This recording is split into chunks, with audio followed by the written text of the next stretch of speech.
Не постои држава во светот што може да се справи со природна непогода без разлика дали станува збор за високо развиена земја или не. Природните катастрофи се најтешките непогоди и не постои модел да се превенираат 100%, коментираат познавачите кои што ги консултиравме на оваа тема. Одбранбен механизам и интервенција за нула штета не постои, а доказ за тоа се катастрофите што се случија во светот изминатите години со голем број поплави во кои има голем број жртви, огромни материјални штети и јадници луѓе евакуирани, поплавени домови.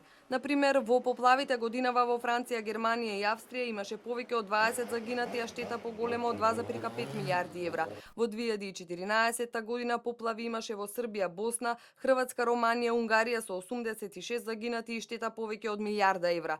Одбранбени механизми со кои што би се спречила катастрофа, да се спречи самата катастрофа, ако зборуваме да ја спречиме природната појава, тоа ајде да ќе спомнеме дека не постои.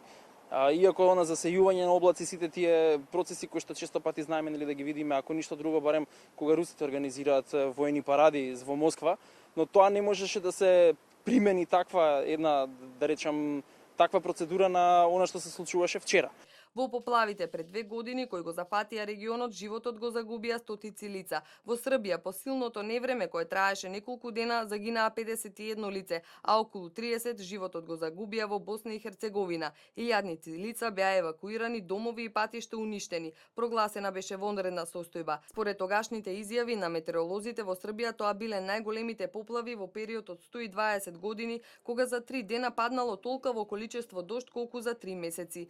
Минатата година силни бури и поплави ја погодија југоисточна Франција. На француската ривиера загинаа најмалку 17 лица. Тогаш францускиот председател Франсуа Оланд објави состојба на природна катастрофа во погодениот регион. Состојбата во Ница и Кан беше страшна, а надлежните ја опишаа како апокалиптична.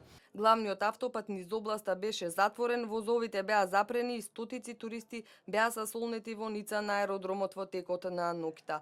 Во секој случај да може да се спречи, јас прво верувам дека американците би спречиле да имаат торнада кај нив, но факт е дека тоа е невозможно. Против природата не можеме секогаш. Можеме само нели да делуваме во насока самите себеци, да се заштитиме, да следиме одредени препораки, да не излегуваме кога имаме такви порои, односно буични поплави, да не излегуваме на отворени, да не влегуваме директно во токот со автомобили и такви некои ситуации, но да ја спречиме самата катастрофа, тоа е речиси, односно ајде ќе кажам 99,9% невозможно.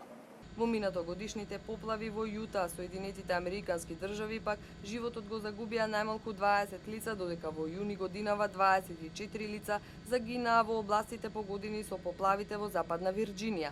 Американскиот председател Барак Обама прогласи состојба на природна катастрофа во овие области.